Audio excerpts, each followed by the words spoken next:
My name is Eric, and today we're going to be checking out the Yorba Linda City Hall. So we're inside, and we're going to be interviewing David Brantley. What is your title? I'm the Community Development Director for the City of Yorba Linda. All right. So I have a couple questions that I'm going to be asking you. Okay. And the first one is, what is the salary range of your job? The salary range, specifically or just generally for community development directors as a profession? Let's go general. Well, in our area in California, which has higher costs of living and whatnot, the salaries generally are higher than in other parts of the country. And I would estimate that the salary for a community development director in our area probably ranges from about maybe $140,000 up to $200,000 All right. annually. That's pretty good. Well, here's another question. What type of education or what degree do you need for this sort of position that you're in? Well, the community development director is responsible for the community development department, of course, and in most cities that includes the planning division or function of the city. It includes the building department, building and safety, as well as the community preservation or code enforcement division. All right. So because we're dealing with issues related to land use, more often than not, the educational background is in either land use planning or architecture, sometimes economics, or public administration with an emphasis in land use planning. In my particular case, I had a multidisciplinary, hold on just a moment. Looks like we got a call. I will decline that so we can finish up. In my case, I studied as an undergraduate social ecology, which is a multidisciplinary degree program at UC Irvine. It has an emphasis in land use planning, environmental analysis, geography, economics. It's kind of multifaceted. After that, I went back and I got a master's degree in urban planning. So more often than not, directors of community development do have master's degrees, and usually it's in either public administration or in urban planning. All right. Very nice. I'm just going to continue with these questions though. So this one's a good one. What is the best part of the job and what is the worst part of the job? I'd say the best part is you're able to make an impact, a positive impact on your community, and obviously the benefits of planning and building and safety, and also enforcing the rules, which our community preservation division handles, are important things that cities need to be doing, right? For health and safety reasons, for aesthetic reasons, for a variety of reasons. So the benefit, I think, the biggest benefit of the job is you get to make an impact every day on people's quality of life, and in ensuring that the things I just mentioned get carried out in the community. When I drive around Yorba Linda, I can see the results of my work. Yeah. You see nice buildings being built with nice architecture, landscape architecture, enough parking so that people, aren't bleeding out into the street. Those are probably the major benefits. The downside, I think, is probably having to go to a lot of meetings that are often controversial because the politics of land use planning can be politically sensitive and controversial from time to time. So from that standpoint, it's sometimes more challenging than you might want it to be. I'll put it that way. All right. This next question is, what part of the job were you most surprised about? Oh, that's a good one. Well, I think probably one of the things that surprises most planners when they start out in this profession is that actually doing the job is quite a bit different from what you learn that the job involves when you're in school. In school you talk a lot about, sort of theoretical topics that relate to planning, and a lot of them are oftentimes, I'll say, pie in the sky, or perhaps not necessarily utopian, but they have a view towards an optimistic sort of future, and we're gonna plan things, and we're gonna, make society better, and it's gonna be, a cooperative type of effort among the city and residents and other stakeholders, that kind of idea. And when you actually get into the job, you find out that that politics come into play a lot, and not everyone likes the plans that you might put forward. Oftentimes there are people who support a project or an idea or a plan, but you have, an equal number of people who don't support the plan, and learning how to sort of present things in a way that recognizes different points of view from different factions and different groups in the community, I think is one of the important challenges in the job. A quick example, right now we are going through what is called the housing element process, and it's a state requirement that all cities have to provide or zone for, plan for a certain amount of new housing in their communities. And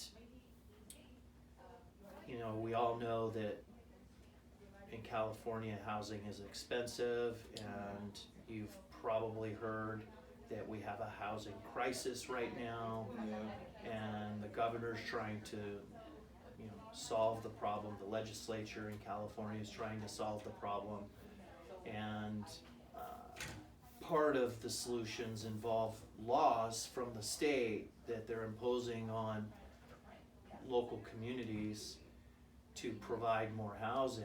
And there are people who really see that as losing local control and the state government dictating to individual communities things that they don't necessarily support.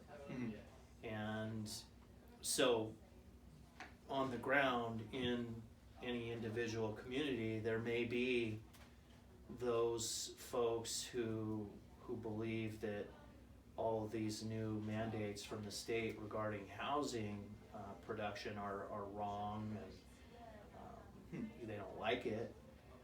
Whereas you might also have groups of people that are very much in favor of new housing, more affordable housing. So just an example of a particular planning issue that comes up. It's come up right now. It's very timely, this particular issue, because all cities in Orange County right now are getting prepared to start doing their housing element, required housing element. It comes up every 8 years. So we're in starting the sixth cycle, it's called. The last housing element, of course, was the fifth cycle. So. All right. So, what is your typical day like? Well, it varies day to day, of course, because I have different things going on. But I run the department with 3 divisions, so I'm involved in a lot. And I usually start my day reviewing emails from the city manager or city council members. Have a ton of meetings that I attend on a regular basis. I have meetings with individual developers or homeowners that have issues or problems with their projects. Often meet with staff members, either regular staff meetings or to discuss individual projects. On certain nights I have either planning commission or city council meetings. Those are public meetings that I have to attend as a department head. And sometimes we have meetings outside at job sites or with community groups related to projects or plans or other initiatives. So it varies. I review plans and staff reports, budgets. It really varies day to day. Yeah. But a lot of what I do is deal with problems, things that come up, disagreements between interpretations of things and developers or contractors or residents that are displeased with an interpretation of the code that an inspector has imposed on their project or something. So I oftentimes have to be the arbiter of some of those types of issues. Oh, nice. So you're always busy, though. Pretty much. All right. Yeah. That's good. So in regards to time off and having holidays, what are the benefits of the job in that area? Oh, well, as a public employee, certainly there are good benefits, which is, it always has been a major attraction for people to the public sector.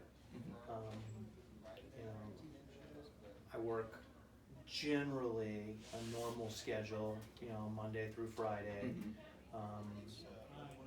Many cities in Orange County, including this one, have what's called a 980 work schedule, where you work 9 hours instead of 8 hours a day, and every other Friday in the 2-week pay period you don't work, because you make up that time in 9 days of the pay period rather than 10. So it's called a 980 work schedule, which is nice. Means I can spend every other Friday away from work with my family or doing other things. Oh yeah. We get a normal sort of palette of medical and dental benefits and that sort of thing. Regular holidays, I think we get 11 holidays That's good. throughout the year. And then of course we get, we're on a different retirement system. Private sector employees are on Social Security, we're on the public employees retirement system, so a different system. So, on my resume, in like 4 to 5 years, what would look good on it to help me get this job? Well, you'll have to put a few years in, pal, before you can get this job. Okay, But well, if you're interested in planning yes, that's what I meant. and you want to get a public sector job, it's really imperative that you get an internship. Oh, okay. So you want to pursue a planning type of degree program or related program. Like I said, you know, architecture, economics, Oh, okay. public policy or public administration, even geography. There's geographers that are planners. Political science is another one that sometimes is represented in the planning field. So assuming you get the education, really important that you get an internship. That's how you get your foot in the door. Alright. This is kind of like the other question, but what surprised you the most when you first started working in this field? Well, I started as an intern. Yeah. To segue from the previous question. And I came in, you know, basically willing to do anything. And I think what surprised me is they gave me a ton of stuff to do. And stuff that, you know, in a lot of other cities, planning intern probably wouldn't get exposure to. And I was doing work pretty quickly after I started that was probably more entry-level professional planner, sort of the entry-level position in planning is usually either a planning technician or planning aide or an assistant planner. And I think I was doing that level of work when I was here for less than 6 months' time. I had my own projects and was taking them through a full approval process, going to the planning commission, writing the staff report, giving the oral presentation, preparing the slide presentation. Back then we used slides rather than PowerPoint. And so I think it was surprising that they trusted me to sort of do that level of work that soon after I started. So other than community development, what other departments are in the city that are present? Well, let me start with other departments that kind of assist the community development function. One of our primary functions is to review development applications and approve plans. And I think I mentioned that in community development we have planning and we have building and safety. So in planning, basically we tell people what the rules are and whether or not they can do a particular business or build a particular type of project in a certain location. Once we get through that process, and sometimes that requires the planning commission to approve a permit or the city council to approve something, especially bigger projects. Once it gets approved and the city says, yes, you can do this project, then you need to submit plans to the building department for review and approval of the actual construction. And it has to meet the California Building Code and a number of other requirements. There's a ton of other agencies like regional water quality. You have you know, the sanitation district. You've got just this whole litany of other agencies who have jurisdiction and requirements that have to be met when you want to build or develop a project. So building sort of deals with the architecture and the design of the building and how the building is put together, make sure it's safe and meets the building code. But there's another department in the city that also works in conjunction with planning, building, to process development, and that's the engineering public works department. Their sort of scope of review is related more to the infrastructure that supports a development, so the streets and the traffic signals and the flood control provisions. So, you know, they have plans that are prepared by engineers that they review. So they look at civil engineers, they're called, and they review grading plans and drainage plans and water quality plans and utility plans, street improvement plans. So that department deals with that aspect of a development project. The other departments in the city mostly are administrative and support in nature. So we have a finance department, we have a city clerk's department or office. They're in charge of records. Finance obviously is the money and dealing with accounting and investing the city's money, which is the public's money. Yeah. And we have an administration department that, you know, is like, they administer the city. The city manager his office is out of the administration department. And then we have a Parks and Recreation department.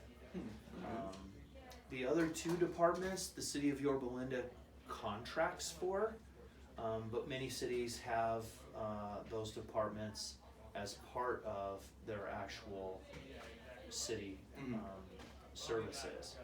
And that those departments are the police and the fire. We contract with Orange County Fire Authority, and we also contract with Orange County sheriffs for our fire and police services. You know, some cities still have trash service, and they'll have, you know, like a sanitation department, but most cities in the area, they contract out for that service, among a lot of other services too. You know, a lot of our maintenance type, you know, park and landscape maintenance, tree trimming, we contract for those types of services. So that gives you a little overview of sort of the other departments and kind of the overall functions of the city. This is going to be our last question, but what is the biggest personal benefit from this career that you've chosen? Oh, that's a good question. Boy, there's a lot. So, okay, well, I think one of the biggest benefits to working in local government is, again, the idea of being able to make a difference, and you get a lot of satisfaction out of that. Oh yeah. But I also like the job security, and I like having a regular work schedule and knowing that, you know, I'm going to be working these certain days and these certain hours for the most part. I mean, I attend some night meetings and things that come up, but for the most part, you know, I work a normal sort of schedule, and I don't think that's super common in our economy today. You know, because we have shifted to a service economy and to a greater degree than we used to. A lot of people work different hours and different days, and they work holidays and they work nights. And with this job, I basically am, you know, a 9-to-5 guy. Yeah. If you, Classic. I mean, yeah, if you want to consider it like, kind of like, you know, a banker or something. You know, I don't typically work weekends, so I have that time to spend doing other things. So that's a huge benefit. you know, the job security, as I said, is great. I know where my next paycheck is coming from. I don't have to go and sell something or make sure I hit my quota Yeah. to ensure that I'm able to get money to provide for my family. So it's more secure from that standpoint, which is great. I think it gives me the opportunity to sort of participate in other things that require me to know when I'm going to be available, and you know, it was just a big benefit from that standpoint. Well, this concludes our questions. Thank you very much for the opportunity to allow me to learn more about the planning profession. Sure. And I think I have a better understanding and sense about what it would be like to be a community development director like yourself. Good. And yeah, the job has a lot of benefits and challenges and make it meaningful and rewarding, which is very nice. And yeah, thank you again for taking the time with us today. Absolutely. Thank you.